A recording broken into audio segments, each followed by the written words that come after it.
here. This is pretty great. I'm overwhelmed with love and excitement that you guys even want to show up for this. So when I was asked to do this, I didn't know it was going to turn out to be this big and stuff like that. So I appreciate you. I appreciate you guys in the auditorium too. Apparently, you guys are the best you've ever been, I was told. I took full credit for it. I was like, well, they were excellent. You can come in. No shade. Sit on the floor. We're getting real here. So this is me. I put it up again because I'm very proud of my logo. I just got made now. Because in case social media, and I know that's something that our students are using a lot of, and maybe I could help you, or you can see some of the ways that I use social media for my students. I don't do a lot. You can ask Jack here. He's here helping me today. It's Jack, guys, my assistant. But I don't use it a lot, but I use it often enough that I can kind of poke my head into their feeds and be like, hey, what are you thinking about today? Or, you know, what are you focused on today? Or how are you showing up today? And I don't do it, like I said, it's not every day, but I do it enough that they feel my presence outside the classroom. And I'll put funny things on there. I can actually show you guys some of the stuff I post in a minute, because I can actually show you my website, which is how I'm going to start it, because again, I'm just a regular person. I teach high school still actively. Like I said, the only reason why I was here and didn't have to call out is because we had off, which is the first year I think we've had off since I started teaching. Last year I think I had a headache, but this year, this year's kidding. I'm just kidding. I'm not kidding. But so I understand that, and I understand what we do every day on a day-to-day basis, how we show up for our kids. And my message of this is just because I went against the grain for a little bit. I was called that crazy teacher for a moment. I'm going to show you guys a picture of my classroom and kind of my teaching style, which was because I wanted my room to feel like a home. And I feel like this is what it is. That's why I said, come on in, sit on the floor. I don't want to ever turn anybody away. Just so you know, so my course is called Discovery Science, is what I teach. I teach sophomores through seniors. I actually had to stop teaching the freshmen because my class became too overloaded.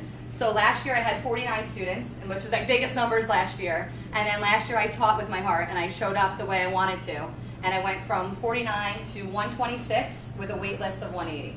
So, and I'm not, so, and I share that with you, not to like impress you, but to show what teaching with the heart will do. So last year was the first year that I was like, you know what, we're doing this. I told my students, this is what, are you in? I asked them, are you in for this? And they were like, yeah, whatever you want. Because I wanted to make sure that they were committed to showing up. Because I was showing up. It was a lot of work. I mean, I had to do my mindfulness every morning. And again, this is a gradual thing, a gradual change of my life. I did not show up one day and was like, I know everything. Because I still don't know everything. I changed my shirt in the car because it's white. And I didn't know if I was going to spill something on it. So just know I'm a human. All right? I still do human things. I still have a 2008 Jeep Cherokee, you know. Janet, it's her name. So I still have human stuff. I live in an apartment, you know. So just know that I'm here with you. So this is my website. I just want to make sure that it worked. My friend Adam, he's a web designer, love him to death. He made this for me. And it started out as something that I was sharing my stories with not only my students, but with my friends, my teacher friends. And they're like, Christina, like, this is what's happening. How do you fix this? I'm like, I don't know how to fix it, girl, but I know what not to do because I've done that a bunch of times. So maybe we can think of something to do together. And one of my best friends, Nicole, is a teacher with me. She teaches math, special ed. So we try to collaborate, and we were like, what is the main thing that all the students are looking for? And then it turned into not what are the students looking for, but like what are we looking for as people too? Because if I knew some of the lessons I teach my kids at 17, girl, the amount of pain and suffering I could have saved myself and how that I showed up in my life. And I just hope to share that with you, or have something just resonate enough that it makes your life just a little bit better, or maybe brings you back to what our purpose is. And again, none of us, how many of you guys became a teacher for the paycheck? That's right, everyone just like exhaled. They're like, no, obviously, right? And I mean, I'm not even under contract right now. So teachers are getting, you know, we're really being tried to show up with our hearts. And that's why I just have to do this with you guys, because we are one of the most important, and I believe this, professions out there, because it takes one teacher, just like it takes one person, to change someone's lives. And I'm blessed to receive that feedback from, you know, seniors that were literally cutting school. I have one boy that's like my prodigy boy, because I saw what he had inside him. He sat in my advanced bio class for a year, put on, you know, earbuds in. You guys know this character, right? And disconnected, advanced bio though. So I'm like, I know you're brilliant, I know you're smart, what's going on? He's like, I just don't like school. I was like, okay. Some of us don't like school either. There's days I don't like school, right? We have those pretend meetings and the SGOs and all those things that I don't even know really mean, but we just pretend. But I'm like, so what is it though? What is it that he's struggling with? And he was trying to discover his pain and how I could kind of get him engaged in my room that made me try harder or show up bigger or share more authentically, which is what I'm trying to inspire you guys to do also. Because with, again, authenticity, vulnerability, these are words that I started researching in my own life, in my course. Brene Brown was somebody who really inspired me. She's a shame researcher. I'm like, is there even such a thing? I'm a mindfulness educator. I don't even know what that means. I think it sounded good. No, it's good. But we get these titles, and then it's like we're supposed to know all the ways that we're supposed to be, right? Or the answers to everything. And it's a continuous discovery every day. You don't know what kind of students you're getting. So my one student that I've been working really closely with, he had such anger in him that it was affecting his whole being at our class, at our school. So again, he took discovery science and he was still very resistant to it, but what it was is that some people aren't just going to absorb it, just like you guys aren't going to be like, oh my gosh, euphoria, I get everything. It's practice. And I've had him for 2 years before I finally saw him change. And this is a boy he got expelled from our school. And some kind of miracle happened where they were like, all right, here's one more chance. And with this one more chance, this boy is not only active in sports again, he is not angry anymore, he's connecting, he makes eye contact, he's active letters he's written me, and he's not very, emotional or share worthy, but have literally taken my breath away. And I had him hanging up in my classroom, and because you don't understand, you guys understand how much it takes one student to say the right thing to us, and then we're like, okay, it was worth it. I value that. Okay, this lesson was worth it. It was worth me staying up and making colored marshmallows that melted before I even got there, and it was worth, me sharing a story that I'm not so confident in sharing because I'm still maybe hurt by it, but I know that you will be able to see something from it, so some type of lesson. And this boy, again, he inspires me daily. He's still at my school, that's why I'm not saying his name yet, but I believe what his story was before he wanted to be a professional football player. And I was like, well, how are you showing up? How are you going to do that? And now his thing is he wants to inspire students who felt the pain that he has and to inspire them through his lyrics. He writes poetry and raps now, and he just wants to be a better person, he said, and also still be a football player. But I think that his real focus is to be the best he can be. And, and the layers underneath why he's angry are the same layers why we're angry. Same situation. I teach high school, so I feel like I get to see them kind of struggle, see the pain, see the heartbreaks. They get relationships, they start doing things like drugs, alcohol, the same types of things that we do to escape. They're looking for it because they associate school with not having fun, and that's not true either. And once you start being authentic with who you are, then you get to have fun too, and it becomes easier. I'm not saying it's easy, like I wake up every morning like, yay, 5 days, it's a Monday. But I do wake up and I'm like excited to be in my classroom. So I hope that hopefully I share something with you. So this is me, it's that picture you saw, that's the galaxy. So I started writing blogs, which is really what happened, and I was writing them to heal myself. So like some of the tools that I've used. But here's my classroom. So in my classroom, I created Discovery Science, and what I have here is linked this is my Instagram. I'm obsessed with Albert Einstein, okay? Just a little bit. This is a recent trip I had. I'm sitting on his lap, and he's reading to me. It was a moment. It was a nice romantic Saturday night. That's me on a scooter. Yes, I'm riding a scooter. That's me at a friend's shop. He has a peace store, and what he does is he makes peace signs in order to share some type of mission. And again, I keep it real. My friends they do a nonprofit. This is a platform that I share with my students. They do an open mic night. So and I go and I perform. And I don't like it. And that's the most vulnerable space I've ever been in, is reading my poetry in front of my students, in front of people. So I show up with that because I tell them to face their fears. So being authentic, again, means doing things I don't always want to do, but because I do it, they do it, if that makes sense, right? So, and that's what I'm hoping to share with you guys. Because I do it, maybe some of you will start to do it. Because I get it. In school, sometimes they scare us. They say, don't show love until November, and you're all walking around, right? I taught advanced bio, so I was like that grumpy, not grumpy, but I was very distant because I thought that's what you had to do in order to have respect. And then you put the fear in them, and they go through the first 2 days of school, right, hearing all the rules and all the things not to do.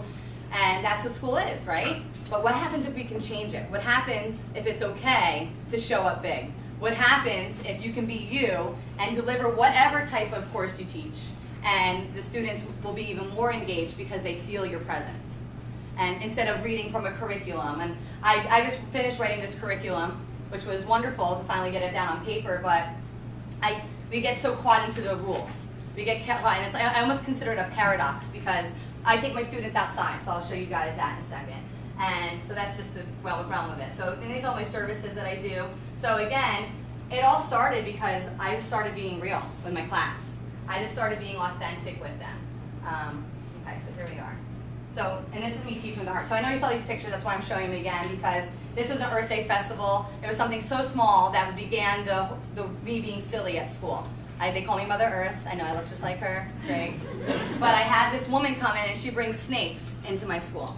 And everyone's like, how did you do that? I'm like, it's a crazy story. So all my things are stories, right? So I met this woman by accident and she brings snakes to school, and people are like, well, what's that to do with Earth Day? I'm like, it's not just so much about that, but it's about having all the kids in the school together, you know, working with each other, and they're also facing their fears. How many of y'all want to hold a snake right now? If I brought one in from my bag, just kidding, right? You guys would be like, oh my gosh, that's terrifying. But it's, again, fear. And I teach my students that fear is not real. It's something that we make up. It's a story. And I teach them that fear really stands for false evidence appearing real. Appearing real. So it's not really real. We get afraid, just like I'm afraid of, you know, roller coasters, or I was afraid of telling them too much or showing too much. But you can't, because it's authentic. And if you're authentic, you can't make a mistake. It's when we think too much and we get in our head and we move away from our heart space and we start worrying about the standards that we're in alignment to. And we worry about, what is this multi-curricular or interdisciplinary and all these other things. You're going to figure it out.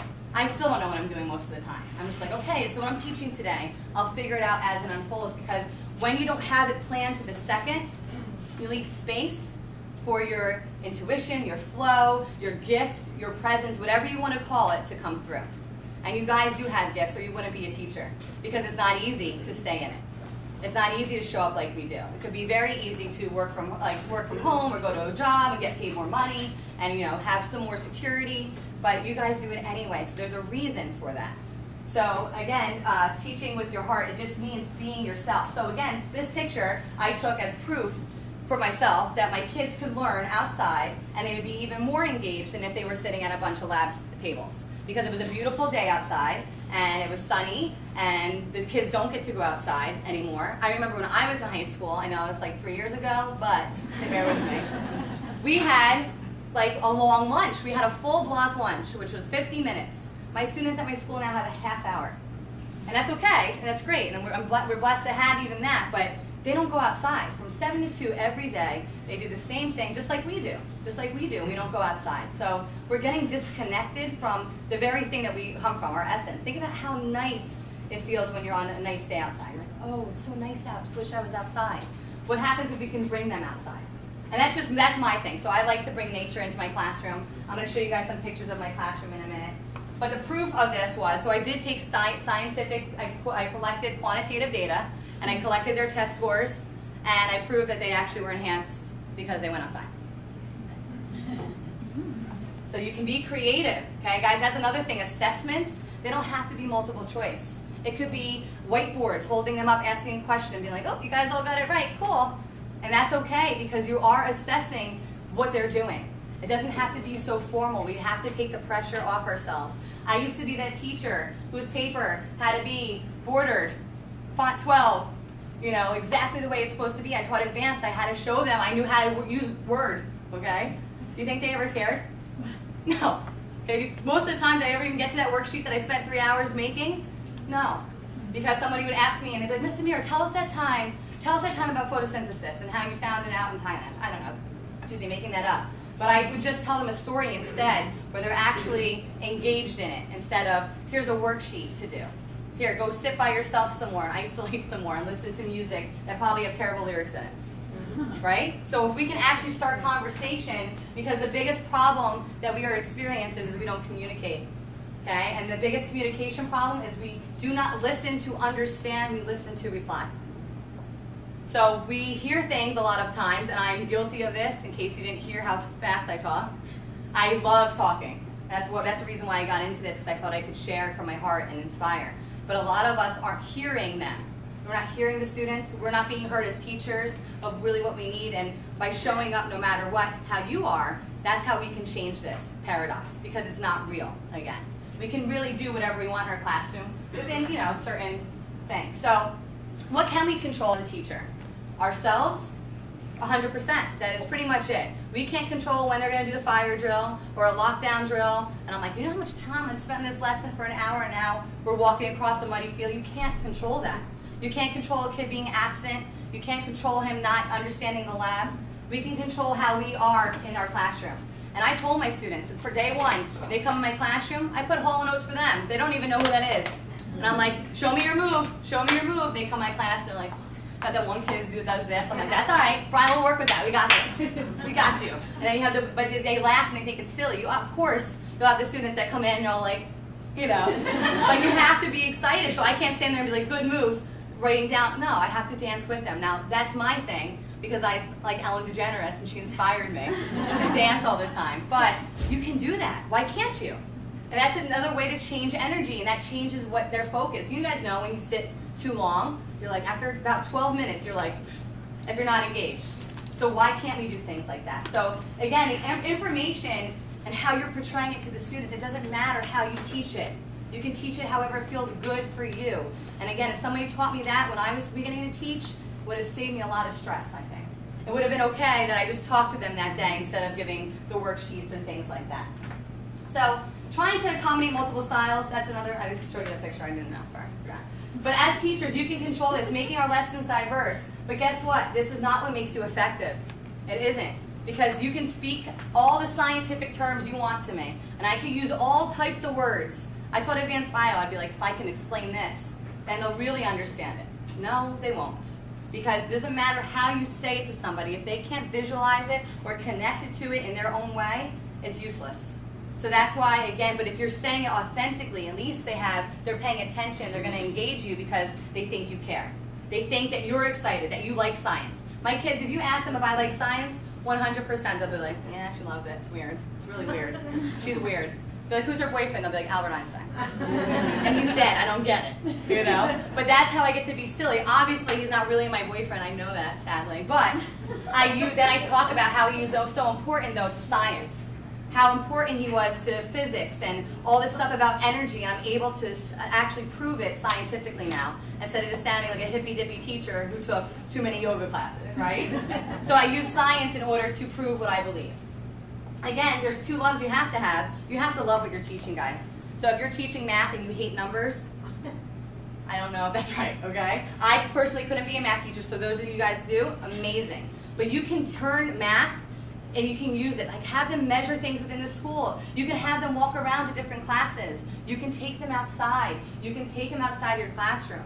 You can take them inside the classroom. It's, again, just being as creative as you can be don't doubt yourself, though. Because I've doubted myself, and guess what happens? You lose your flow. You're like, ooh, is this going to work? And then it's not authentic. And then you start worrying about things, and it's not going to work out. Whatever you feel is right. Because, again, you guys are teaching with your heart. So this is my classroom. I don't know if you guys can kind of see it. I teach high school, and this is just the beginning part. So I don't use overhead lighting, and that's just for me. When I used to teach advanced bio, though, when we did certain labs, I did have to turn them on when they were like, looking at a microscopic thing or something. But I use white lights around. I have a lot of my personality in there. Albert's everywhere. Big Bang Theory. I used to have a thing for pigs, I guess. All my students brought me in things when I taught middle school. I'm like, thank you. Now I have this like giant pig collection. They're like, Miss DeMuro, your pigs. I'm like, I don't even like them, but I love them for you, But then I played into it because they thought I loved it. And I was like, yeah, I love it. I love them, So I have them everywhere. But I don't really love them, but I do. So. But I have things in there that makes it look like I care about teaching. And I remember walking into some of my colleagues, I love them, they're beautiful. That's not their thing, bless you. They have sterile. Come sit down, welcome to science. And their kids are like, glaze over immediately. Because you're like, not excited about it. And if you're not excited, if I was up here talking like, okay, this is my classroom, like you guys would not be excited or engaged because I'm not being real. I'm being disconnected, which is unfortunately is what we're dealing with. A lot of people who are disconnected, you know, the cell phones don't help, but I don't have any problems with cell phones either. And I know that sounds crazy to say, but I'm going to show you guys what I mean by that. Okay, so these are my kids having fun outside. That's Cole, he's cute. Then they had them meditate sometimes. They chose to sit that way. I did not tell them to. They decided to breathe in the sun like that and sit next to each other, so I had to take a picture. And that's on Fridays I do meditation with them. So another way that you can incorporate your personality into it is by changing your do-nows. So you guys all have do-nows or opening or icebreakers or whatever students will understand, right? How are you making them feel with that? Okay, is it enough? I know I used to be that person that's like, I'm going to review what I taught yesterday because then they're going to really care about it. They're going to really care about photosynthesis if I ask them one more time about it, right? And I use photosynthesis because you guys can tell my kids did not like that, right? So, but what I would ask them, what I started changing was my do-nows, how we started becoming mindful in my class. So Mondays, I did Motivation Monday, where I would talk about either something in my life that motivated them or a person that they should find motivating. And I would just give them a short video or just a question or even ask them, who motivates you? And I'll be like, I don't know what that means. And you're like, okay, well, let's start there. What is motivation, right? And this is the thing is, what gets you out of bed? What makes you do things when it's not easy? Because it's not going to be easy all the time in life, right? So you can talk to them as you would as if they were your own kid. And I call my students my kids because I don't have my own kids yet, but I show up for them as if I would if I cared. Because I know you guys do too, right? So that was Mondays. Tuesdays, I did Trying Tuesday. And I made this up, by the way, driving to work one day, this whole thing. And I shared it with some of my teachers at school. Some use it, some don't, and that's okay. So Tuesday was Trying Tuesday, where I talked about failing. Because so many of us fail, and so many of us punish ourselves for it. Failing is the punishment. You don't have to like talk about it and be like, oh, remember that time I failed. I talk about my failures because I think they're funny, and I do it so you guys give you space to be, we get you, we're human too, right? Because we all fail. How many of you guys have done a lesson and it's failed before? Yeah, right? Okay, yeah. Okay. So we've all failed. So Trying Tuesday gives us space, gives the kids permission to also know you are going to fail. And I talk about famous people who have risen from it, right? So like Albert Einstein, did you guys know that he was nonverbal till almost 5? Okay, he's considered brilliant. I talk about Oprah Winfrey. I talk about Harry Potter, J.K. Rowling, how she was bankrupt living out of her car. And the kids are like, what? And I'm like, yeah, imagine a world without Harry Potter now. I mean, I can't. I don't like Harry Potter, but I do. I do. I'm just kidding, I love it. The movies, not the books, but anyway. I'm kidding. So Trying Tuesday. Wednesday is Wishful Wednesday. What are their dreams? You guys had dreams too, you remember them? Back in the day before everyone killed them, like parents and stuff, yeah? Society, money, right? So we all have these dreams. These kids are coming into you feeling fearless, thinking they can do anything until someone says they can't. That's what it is we forget that we can do anything, and that's the problem, is that it's our mind. Our mind gets in the way. We are born and we authentically show up here 100% ready to take over the world. But what happens is that we get these filters through life as experiences happen, and we're like, oh, we tried that one time, don't do that. Don't do that. I told my mom I was passionate about baking. True story. And she was like, bless you. She's like, well, you can't make money doing that. And you're like, you're right. I don't want to really be a baker because I just really was into it because I wanted to eat. You know what I mean? So, but she was right. But people will give us their opinions in order to protect us. All right? And we do the same things to our students sometimes. We do. But we also do the same things to ourselves. Like, oh, well, if I did that lesson, that's not really what they're looking for anymore. I won't be highly effective. It's okay. I've only been highly effective once, just so you know. Pat. Just kidding. My boss. But okay, so let's give it to him. Just kidding. I love him. But it's not really about that. What are you valuing? Are you that person that has to be highly effective? Because then maybe you're focusing on the wrong things too. Because is that really a measure of who you are?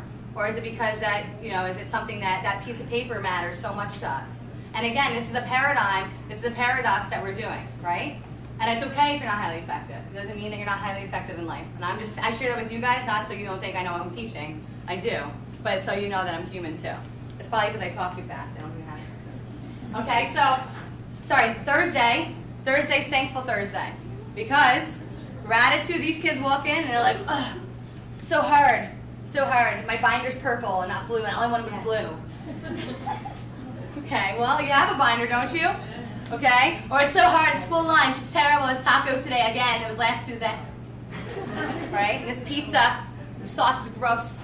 Right? And they walk around, and we give them permission to do that. But what happens if you're like, okay, well, imagine this, and I show them pictures from Thailand. And that's why I use that experience as teaching as well, because these children don't even have school. These children don't even have water, they don't know what they're getting. And it kind of brings them back. And sometimes they need reality checks, but so do we. So, but then I also make them apply it to their lives. So what are you thankful for? Especially, what are you thankful for about in school? What are you thankful for at home? Because this is when they start to struggle with this, like feeling supported fully by friends, by family. So we can do that by just changing their perception just a little bit. Again, because it's in our mind. Our mind is what really messes us up. It's not anything else. We overthink, overanalyze, and it causes us to disconnect from what we know to be true. And then the last thing, like I said, was Friday, which is Freeing Friday, which I taught them how to meditate, just like I kind of did with you guys this morning. And that was a small, poor example of what meditation is. I just did easy breath work with you, because if I was to say meditation 6 years ago, I'd been like, not listening. That's weird. I don't want to do it. Because I was very logical. I believed in nothing unless I saw it. Okay? Religion, I didn't have it. I didn't have any of that stuff. And it was through my sadness and my disconnect that I actually started, and yoga, that I started feeling and being like, there's got to be something. And that's when I started looking into Albert Einstein and quantum physics. Also, you know, we have to enjoy ourselves while we're up here, guys. It's not easy being on stage for how many hours a day do we do that? Right? You go to the bathroom, try to go to the bathroom at least once a day. You try to eat your lunch, right? And you're like doing papers. You're like, I gotta write this email. I gotta do this. So in order for us to show up that way, we have to make it a space where we're enjoying it, or you're gonna get drained every day. And that's what was happening to me, so I knew I had to change it. Okay, so how can you enjoy, again, are you grateful and appreciative to be a teacher? Because again, we could easily focus on what's going wrong in education, right? We could easily focus on all the things we have to do and what we're forced to do.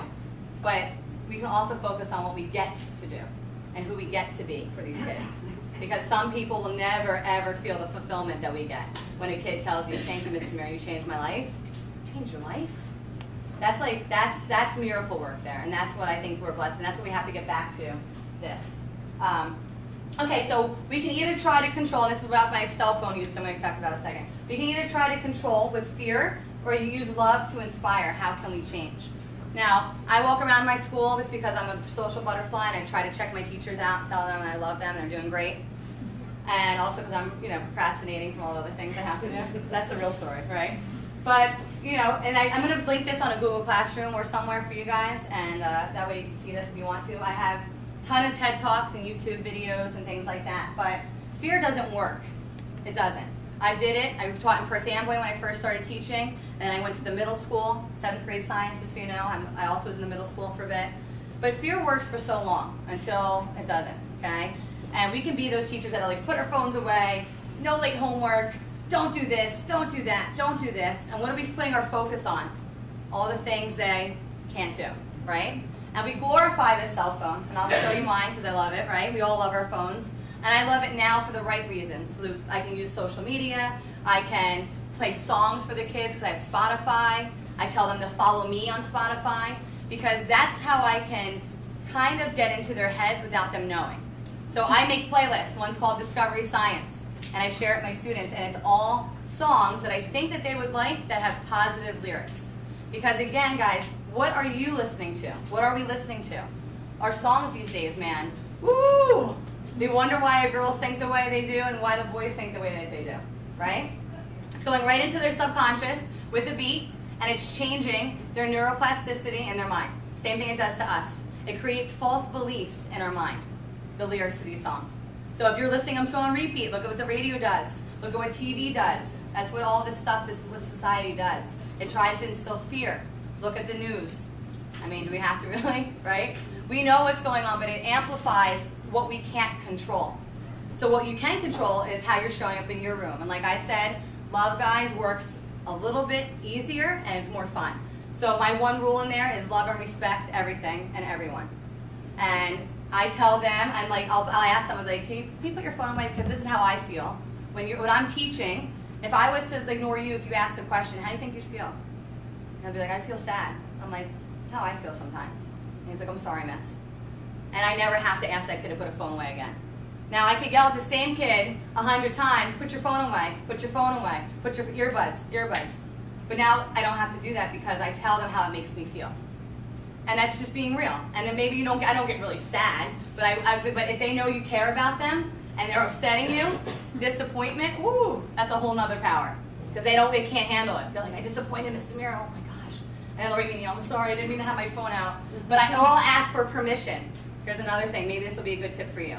So instead of saying, put your phone away, I say, guys, if you need to use your phone for something important, just let me know.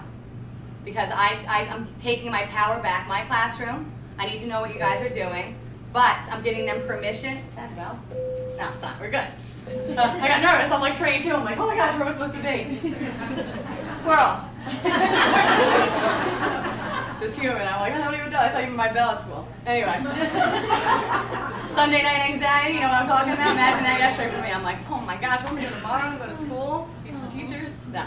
I forgot what I was talking about. Oh, so love. So even though I'm giving them I ask them to tell me because, and they do it. I was like, this isn't going to work. Let me just try this out. I tried it last year. And the student would be like, Miss DeMuro. I'm like, yeah, what's up? Can I use my phone? I got to text my mom back. Oh, absolutely. Go ahead. Okay. They do it and put it right away. Then they're back to me. So if you give them permission to do something, they're not going to be thinking about it. Or I give them a break. In the beginning of class, I'm like, all right, guys, 1 minute. Get your addictions out of the way. Check your social media. Do your snappy chat. They need to have their face. They said it to their friend in the bathroom. I'm like, what is that about? And everyone just half their face. And they're looking at it. I'm like, you guys are bored, huh? Imagine we did that. How funny, right? That's the truth. That's what they're doing. So if you give them a reason to show up and you're like, guys, this is really important. I need you to be present with me. Just like I asked for you guys did. And apparently you're the best you've ever been, so imagine that, right? If you ask for permission, they're going to do it. You tell them, listen, this is important to me. Can you do this for me? You think you can do it? And once they say yes, then you're right there, right? So of course, I have a kid who tries to sync their phone, and then I'm like, it's really weird to keep staring at your palms. What are you getting ready for? You right? You okay? And they'll be like, oh, they're embarrassed, so I do that too. Yeah, I gotta keep it funky. Some of them respond to that. So again, you don't have to use fear, guys. We can always use love. So what does it mean to inspire? Okay, inspire means in spirit, but spirit, don't get funky with me. It means just your authentic self. We all have spirits, whether you call it your character, whether you call it your energy, whether you call it your personality, it means the same thing. Okay? So whatever works for you. I know teaching especially, we have to be careful what words we use. Or do we really, as long as we explain it? Right? Okay? So teachers have this ability to save, to motivate. They can give students what they need to succeed. They need our belief, guys. Y'all, they need belief. Y'all, right? Because think about us, middle school. Oh my gosh, awkwardest time ever. I was called Ogre for 2 years on a bus. Kevin Ewing. Hope you hear me now. Hear me now, Kevin. Okay? But we do. It's awkward. You're weird. We're weird. We're figuring it out. We don't really know what's happening. No one really talks to us. Our parents are like, what's going on? They're looking weird. You know, a little awkward. Smells are happening. I met my 7th grade students. I'm like, I love you. We have to stay there. Your breath is real hot right now. Right? But instead of making them feel bad, I'd have like a student love section where I would have like mints or candies or essential oils and stuff like that, so that they didn't have to feel bad. Okay? And I still do the same to my high school students. I have cough drops for them. Little simple things, guys, that don't take a lot to make them feel like you care. Because instead of going to the nurse and getting like, you know, whatever, something silly, you have it in your classroom. I also, if students are sick, I also make them tea sometimes. That's just me. It's because that's why I like to drink. So then I do that as a lesson, actually, on gratitude. I have them bring a mug in, and they have to explain what that mug means to them. Just something silly. So that's something that I do, and that's something that still is not in the standards, but that's what I do for my do now that day, the day before Thanksgiving. Are they paying attention anyway? No. So wouldn't you rather them, you can throw a movie on, but you can throw a movie on and you can also have some type of conversation with them. Because nobody's really talking to them. And if they are, they're talking through them, not into them. Does that make sense? Okay? So we can give them belief, and all it does is be like, you know what? I believe in you today. You're doing awesome. And even if they didn't do the best you've ever seen, you know what kids need, never hear that. They're like, oh, thank you for showing up on time today. Yay, you did that right. That's great. Yeah, let's celebrate that. What can we celebrate? And just because you didn't, that's all you have today, that's okay. It doesn't make you less than. Just like us, we showed up today. I showed up today. You showed up today on a Monday. They used to have off. You know what I mean? So you're here. You're here. I can't even say I did that all the time because I don't. I'm not that. I'm just human, just like you. So, you know, giving them belief in what they have, what they're doing right. Of course, we have to correct them and show them the way. But again, we can do it with love. So they need to be told more of what they can do and less of what they can't. We're very great, okay? I think standardized testing proves a really good point of how they can only do certain things, right?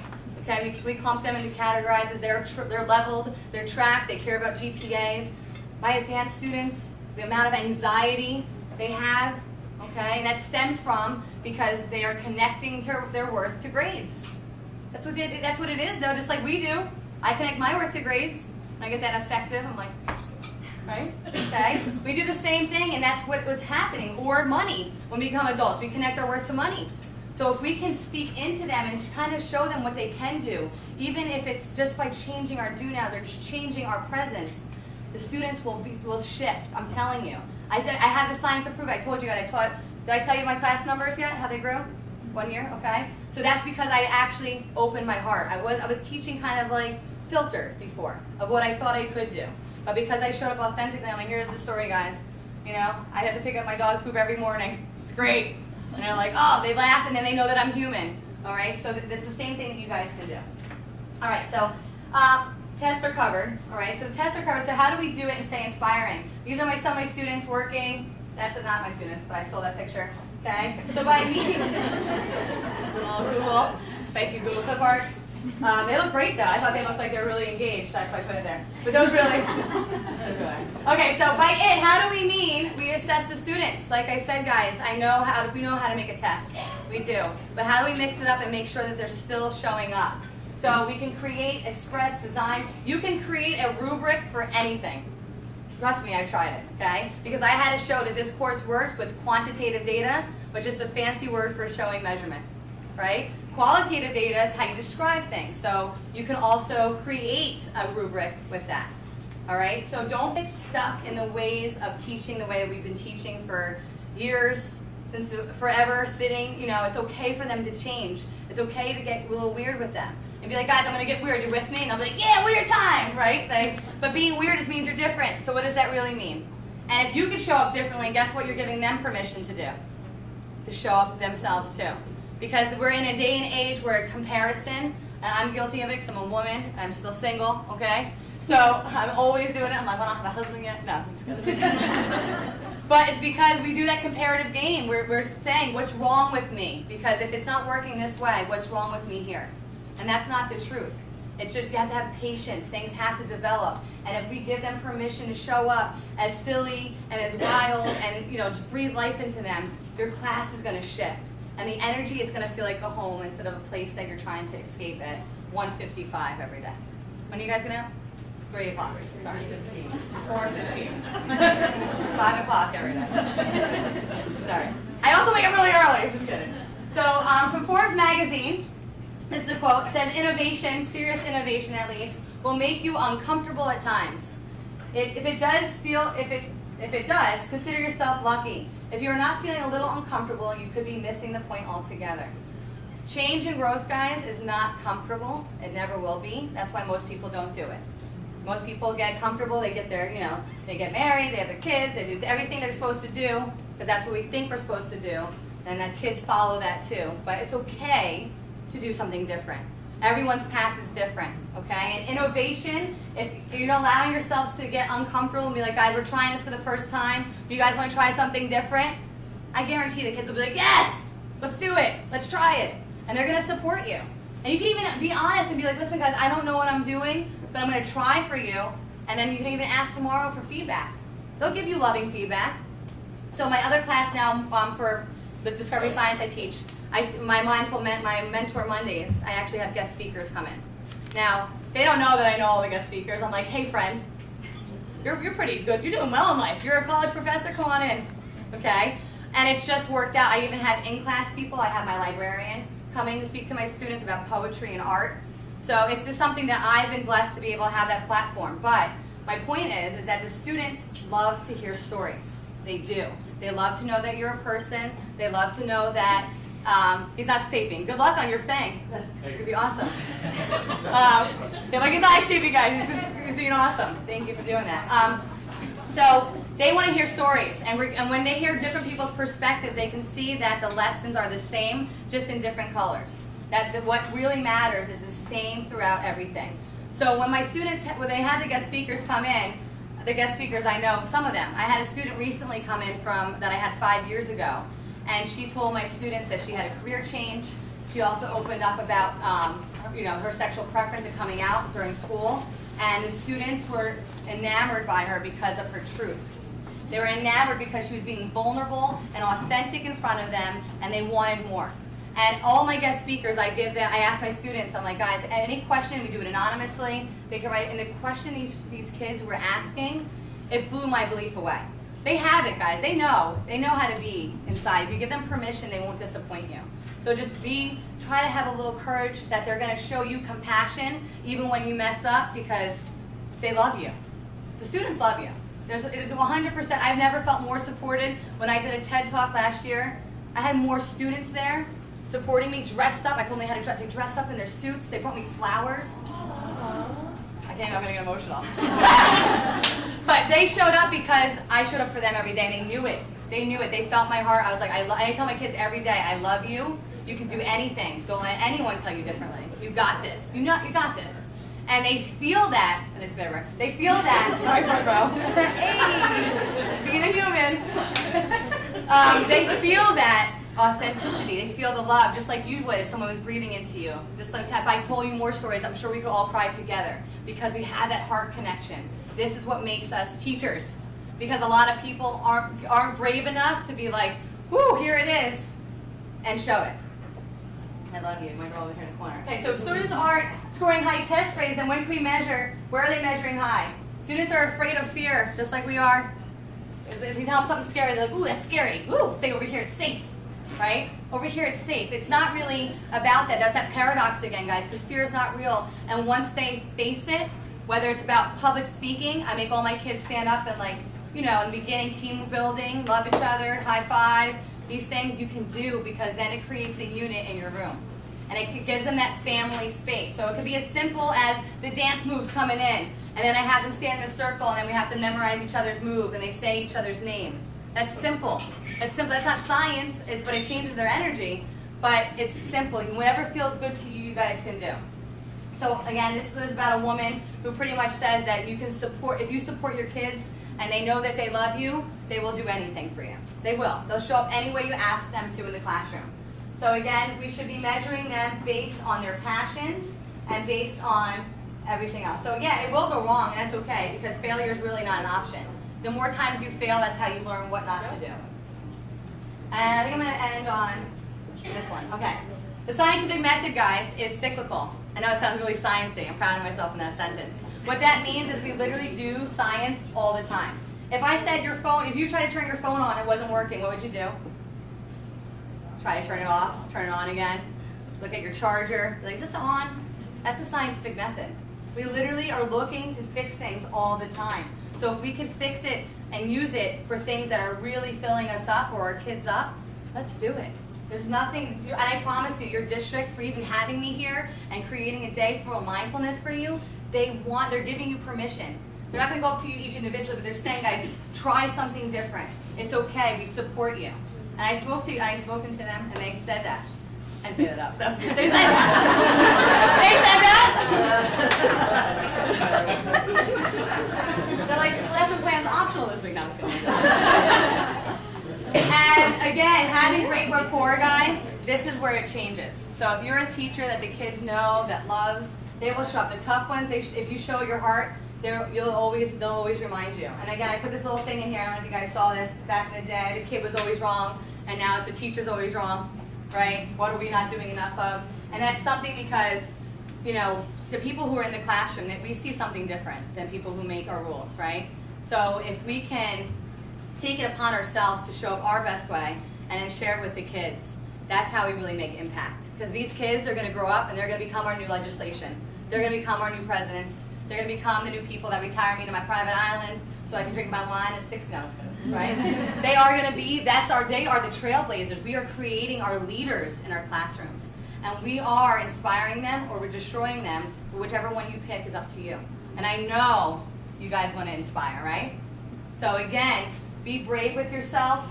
Do not doubt yourself. I'm going to end it early because I love you guys and you guys are here early for me. But don't doubt yourself, guys. You can literally do anything that you want as long as it feels good to you. That means it's good. It means it's good. And I guarantee, guys, the more that you do it, you're going to be more excited to try. And that's just going to build up your faith in yourself. And then your students are only going to benefit from it. So I'm going to leave it open because I'm going to let space for any questions that you guys maybe have about teaching or about what you can do, or if you guys need some resources. All right.